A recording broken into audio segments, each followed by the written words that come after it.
From extended lockdowns to travel bans, efforts to stop the spread of COVID-19 have created a global economic slowdown. Hello, I'm Anand Naidu, and this is The Heat.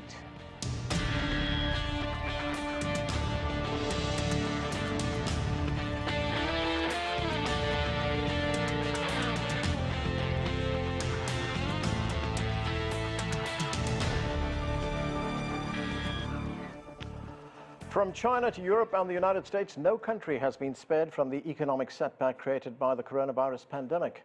In the United States, nearly 1.2 million people applied for unemployment benefits last week, bringing the total to over 16 million. And those struggling to find work are now facing a staggering drop in pay with the end of a weekly $600 benefit. Congress is working on a new stimulus package, but so far negotiations have stalled. There are now more than 4.8 million confirmed cases of COVID-19 in the United States, and with nearly 19 million infections worldwide, many countries are still struggling to find their economic footing. For more on how the pandemic is impacting global economies, let's bring in our panel. Joining us from London is Helen Thomas. She's the CEO and founder of Blonde Money, an independent consultancy firm. Also with us from Beijing is Einar Tangen. He's an economic and political commentator. And from Miami, John Quelch is the Dean of the University of Miami's Herbert Business School. Thanks, everyone, for being with us. John, let me start with you. There are, of course, millions of people out of work here in the United States, brought on by this pandemic. And, of course, we now have this stalemate in the United States Congress on a new stimulus package, which could put some money into the bank accounts of those people who are unemployed. We even have President Trump now talking about taking executive action. But, John, the longer this goes on, what happens to the economy and what happens to people? It's very troublesome. Consumption, of course, is 60–70% of the U.S. economy. And if 60 million people are filing jobless claims, even with the benefits that were passed legislatively a few months ago that have now just run out, still the economy was suffering a deep hit in terms of its vitality. Now with the impasse in Congress, it's really very problematic and a very serious situation because so many of these people who are out of work have not been able to get back into employment. And as a result, they're simply not putting money into the economy from their wages. And so the Congress and the President really have to act. I think they thought that the COVID crisis would be over by the time these benefits ran out. But as a result of the resurgence and other outbreaks that we've seen occur, the crisis is far from over. John, one quick point. You know, the president is saying that he will take executive action if there is no movement in Congress. Can he do that? Because doesn't Congress hold the purse strings? Well, technically, Congress does hold the purse strings, but in actuality, I think there would be a case here for executive action to occur, because quite frankly, the need is so great, and the Democratic Party ahead of the election would not want to be in a position where it was seen to be blocking an obvious need for supplemental benefits for these many millions of unemployed. Right, let's go to Beijing to Einar Tangen. And Einar, the Chinese economy grew by 3.2% in the second quarter of this year. It's one of possibly the only economy that grew. What is the situation now? Is there still a positive outlook for the rest of the year? Well, I mean, generally positive, but the fact is demand is going to hit China as well. I mean, not only foreign demand, remember about 17% of China's economy is based on exports. The rest is totally inside, I mean, domestic. So at this point, China is looking to stimulate its internal demand because it cannot control the external. And Einar, that 3.2% that we saw in the second quarter of the year, what drove that up? Well, there was a lot of stimulus, but frankly, it was the fact that China handled the COVID virus very well. I mean, so far, knock on wood, to date, they've been able to handle these small little flare-ups that have come. You know, if you start looking at the numbers and you do a report card, China is absolutely at the top I mean, given the size of the population. So once it was able to control the COVID-19 outbreak, then it could move on to the economic cost and what was necessary. And you haven't seen the kind of wholesale monetary and fiscal stimulus that you've seen in other countries. China still is paying above 3% on its 1-year and above 4% on its 5-year bonds. And this is attracting a tremendous amount of hot money flows from overseas. So as the only working economy, as the adult in the room at this point, China is looking much better in comparison. But once again, demand, external demand will have an impact.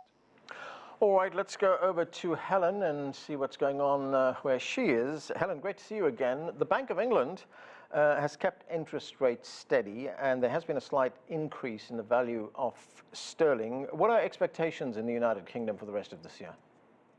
Well, the expectation on interest rates is they will stay at rock bottom. And actually, if anything, there's lingering questions over whether eventually the UK may have to go for negative interest rates, which, of course, have not been tried in the US, but are very much in vogue in Europe. And the signals from the Bank of England are, they're trying to be a little bit coy about it, and there are some operational difficulties to it.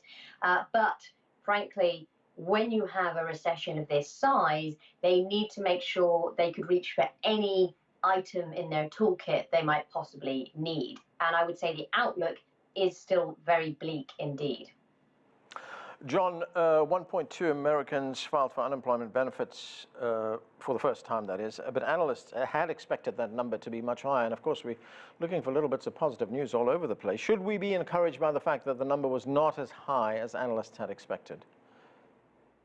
I don't think so. I think that looking at these statistics on a week-by-week basis is not particularly informative. You have to look at a trend line over 4-8 weeks.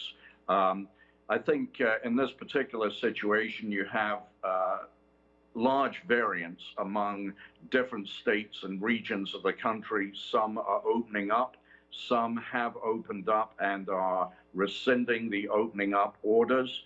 Others continue in a continuing fairly lockdown mode. So there's high degree of variability from one state and region to another in terms of the employment dynamics. Many people were brought back to work, for example, in Florida, into the hospitality sector, and now many of those are no longer in the positions that they thought they'd recovered just a few weeks ago. So it's a moving target. It varies from week to week, but overall, I think the trend line is still troublesome. John, as you say, it's been a bit of a patchwork response here in the United States. It's dependent on each state. But in those states that have got a bit of control over the spread of COVID, over the spread of the virus, have we seen more people going back to work? We have seen more people going back to work.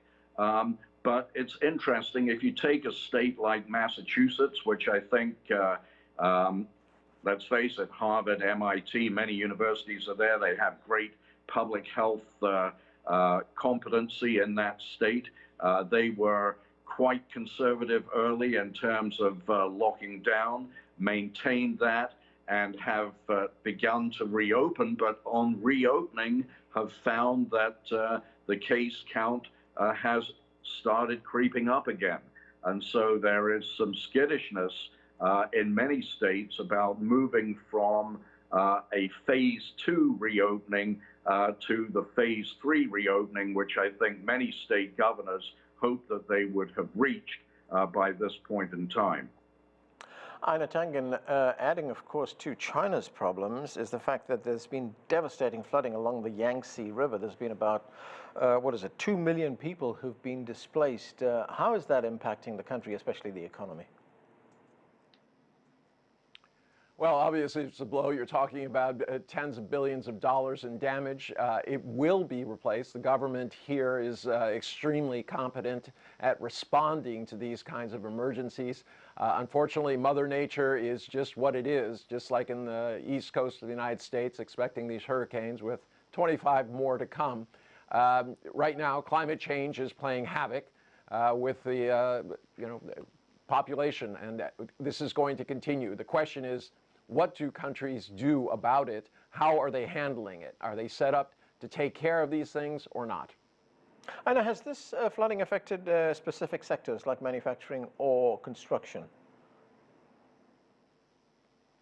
Yeah, I mean, construction will actually get a little bit of a boon. Every time you have one of these scenarios, of course, the construction industry gets a big boost. In terms of manufacturing, that has been disrupted. But the demand cycle that is created from these kinds of incidents are, in fact, they do push the economy along a little bit because it's unmet needs that have to be done. Generally, the government is picking up the tab. So at this point, it should be okay. Of course, there are going to be casualties along there, small, medium-sized enterprises who are not going to be directly reimbursed. They don't have the kind of insurance that is available elsewhere. So they will be picking up the pieces as best they can. Helen, the United Kingdom will be ending its furlough program, which is a subsidy for the wages of workers, for millions of workers in the country. And there are quite a few economists who say that these workers will not find work. So does the government have a plan B? I think it will have a plan B and it will be forced to use it, but it doesn't want to think too hard about it right now, given the huge fiscal stimulus that we've seen. You know, it can't be underestimated, the support being given to the economy. 9 million workers have been on these furlough schemes. That's 1/3 of the workforce. So any pullback from that, meaning that, you know, anyone in some of these really at-risk sectors, obviously particularly hospitality, tourism, leisure, who most likely will not have a job to go back to, are clearly going to need more support. I think this is an issue in the UK, but across the world it is also a significant issue because there is a huge structural shift taking place that was already happening prior to the virus in terms of we all interact more online, more virtually. Shopping is done differently. We consume differently. But of course, this virus has completely accelerated this into overnight revolution, and the system is creaking. So all governments are going to have to do more and will do more to offset this. But I'm sure, and I know, teams are working on it in terms of what Plan B and Plan C and so on will eventually look like. And Helen, as far as reopening the economy is concerned, are we also seeing a similar situation in the United Kingdom where different parts of the country are responding differently? Yes, there are differences, of course, in areas about whether jobs are possible to do from home. So, you know, a lot of professional and business services that are largely concentrated in London and the southeast. A lot of those have been being transferred to working from home. I myself went to visit the City of London 2 days ago, and it's like a ghost town, and that is normally a hugely densely populated area. And the other factor that's driving this is how people get to work and public transport. Now, in London, the underground services, the railway services are usually what everybody uses. There's still a lot of fear about using them, and the government themselves gave a message of not using it if you didn't need to. In other parts of the country, in the north and the northeast, northwest of the country, around 3/4 of jobs, people travel by car. So it's a totally different picture where people feel safer to travel by car and they can get back to work. John, in the United States, GDP shrank by almost 33% in the second quarter. That was a stunning figure we got last week. Do you see a strong rebound from those numbers in the third and fourth quarters? Anand, I don't, in the following sense. So first, let's put that in context. The 33% was 4 times the largest year-on-year quarterly fall in GDP that we saw after the 2008 financial crisis. So that is a very, very serious negative result. Now, what I've noticed is that many of the investment banks and analysts are being very cautious now, revising down their forecasts for a V-shaped recovery in the third quarter. And I think now many of those institutions are trying to shift their emphasis to the fourth quarter as the quarter when the recovery, the boom, the pent-up demand is going to occur. But I think things are quite problematic for the third quarter at this point. It's going to be better, obviously, than the second quarter, no mistake about that. But I'm not sure that it's going to meet the expectations that optimists had 4 months ago. I know, of course, China took drastic action, draconian action, to combat the coronavirus, and it has largely paid off. It even shut down the city of Wuhan at one time, as we are fully aware. But what is the situation now? Because we know there have been a recurrence of the virus in some parts of the country. Yeah, we're talking about very low numbers. You're talking between 60 and 100 on a daily basis. And those are all mostly traceable to hotspot areas. The latest one has been in Xinjiang, which early on escaped a lot of the problems that everyone else was having in China. They didn't have that many occurrences. So it was a bit of a surprise, but they're dealing with it very effectively. They have a contact and trace program. They make sure that people are isolated. They move very, very, very quickly. And as a result, they're able to, with a high degree of confidence, continue the opening up. Now, in certain areas, they do shut down. If there's a problem in Kashgar, they literally just said, okay, we're shutting down this area. But it works, and that's the issue here. Right. China has established a model. It's not that that's the only way, but certainly it's something that people should be looking at very carefully. Right. Helen, the United Kingdom government, they're trying to stimulate the hospitality industry. They've come out with a program which is called the Eat Out to Help Out program. It's a meal discount program which is subsidized by the government. How's that been working out? Well, it's early days. It only applies on a Monday, Tuesday, Wednesday in August. And there is a cap, but it does mean that you get half of your meal off up to £10 per person. So far, anecdotally, there has been some decent take-up of this. But it's obviously early days in the month. It's not yet clear, are people just shifting their consumption? Because if you know you get half price on the beginning of the week, better to go out for dinner then than towards the end of the week. We will see how it pans out. There's obviously some hope that the key thing is it could return confidence, even if it just gets people to their local cafe or local pub. If they can venture out, feel safe, feel comfortable and confident, then that could get some confidence back into the economy, which is what's really needed to reduce the levels of fear and get people back. Okay, and that's where we have to leave it. Helen Thomas, Anna Tang, and John Crouch, thanks to all of you for being with us. Global travel restrictions put in place to stop the spread of COVID-19 has had a devastating impact on the tourism industry. According to the World Economic Forum, international tourism could plunge by as much as 80% this year.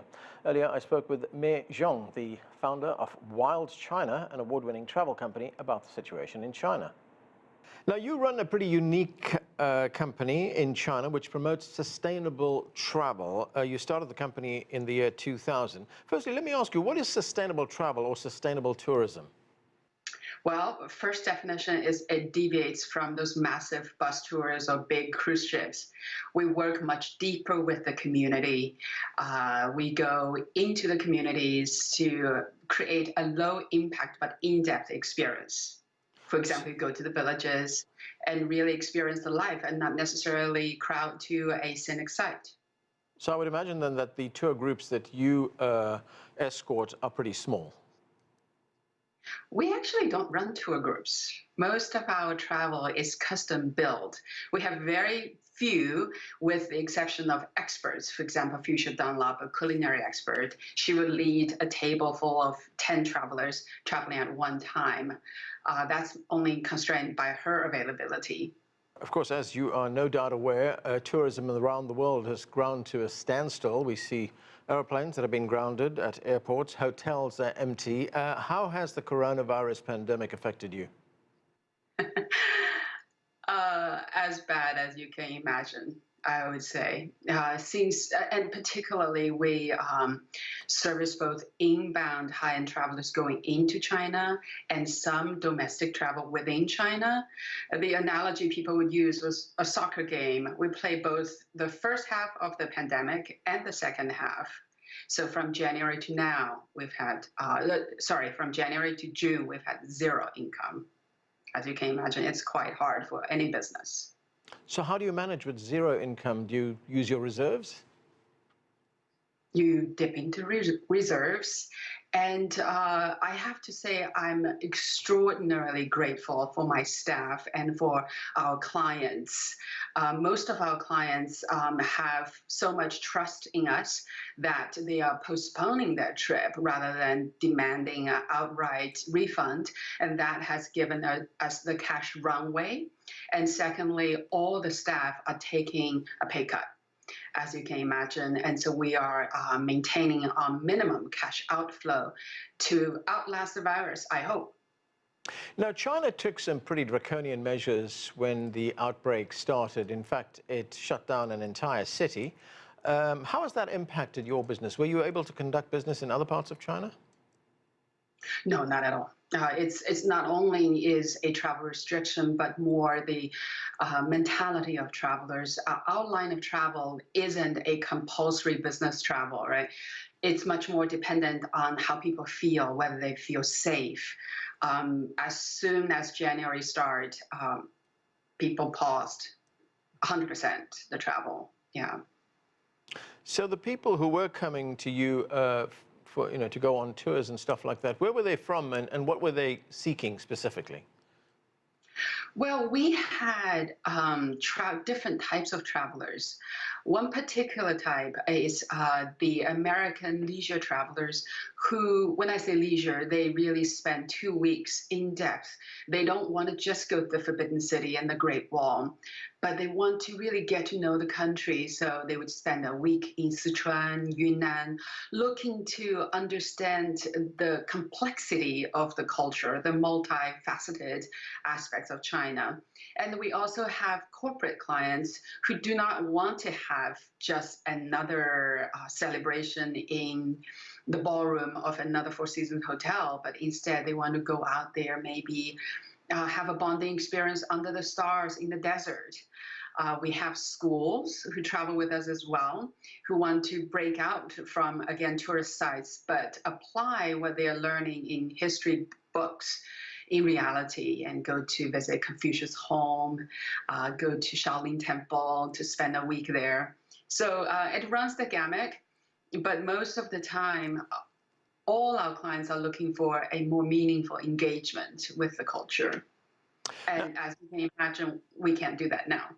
Right. As I said, you established your company in the year 2000. Tourism, among other things, suffered two very big setbacks at that time, shortly after 2000. And of course, we had the 9/11 attacks, and then we had the SARS outbreak as well, which was in 2003.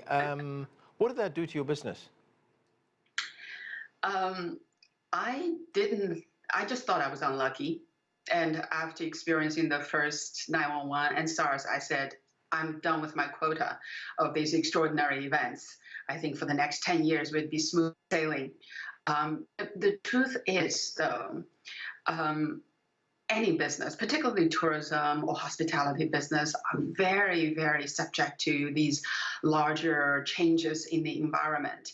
And what it has done to us is it put us through a lot of, drills on emergency readiness, but it also toughened us to know how to survive if another event like this occurs.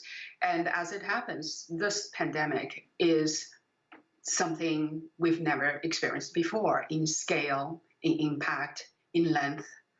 But I'm grateful to have had the early experience. Well, you mentioned the challenge right there, how to survive. You know, when these kinds of disasters happen, some companies look at this as a disaster. That's it, they're over. And there are other companies which look at it as a challenge, as an opportunity to retool, to rebuild their business in another way. You clearly fall in the latter category. So how do you answer that question, how to survive? You know, there are certain entrepreneurs, when crises like this hit, it's almost like, yes, this is like a soldier, I'm getting ready for the battle. This is something that I've been prepared for, but nothing prepares you for a disaster like this. So one of the first things we learned from SARS was immediately recognizing this is a disaster, and this could be life-threatening, and take actions immediately, right? Whether it is calm down the staff or the clients, but you need to take action now. You cannot wait. The second thing is you communicate. You communicate. This is more than the real estate mantra of location. It's communicate. Because at times of crisis, you need everybody's support. Your clients, your staff, they need to trust you to pilot them through the crisis. And third thing is really piloting on a long runway. You try to extend your cash flow as much as possible. That will give you the runway to land and to take off again. Right, and as you mentioned, those three are immediate responses to surviving the crisis. And once you know you're not dead yet, then you go into the future. You look towards the future and you think about pivoting your business, adjust your business processes. Maybe it's in upgrading your risk management procedure. Maybe it's in recruiting policies or diversifying your product lines. But you retool, like you said, and get ready for recovery and the future. You know, we've been in this pandemic now for almost 8 months, if we count it from January. When do you expect international travel to resume? That will be dependent on the vaccine, I believe. I think having the business partially within domestic China business is a blessing right now. I see a lot of my friends who in the US run international business only. That's challenging. So China right now, I would say, has recovered to 70, 80% of last year's level. And this is extraordinary, right? But it's only domestic. And international travel is bound by government policies. If you return from overseas travel in China, back to China, 2 weeks quarantine. A lot of people cannot afford that. Also, overseas destinations are still viewed as risky, and some visa offices are not even open. And for all of these to fall in place, it takes the vaccine or getting the pandemic under control some other way. But whichever comes first, that's when international travel will resume, I think. Hey, Zhang, we wish you the best. Thanks so much for joining us. Thank you. Come back and travel with us while China. I'd love to. That's it for this edition of The Heat. I'm Anand Naidu in Washington, D.C. Thanks for watching.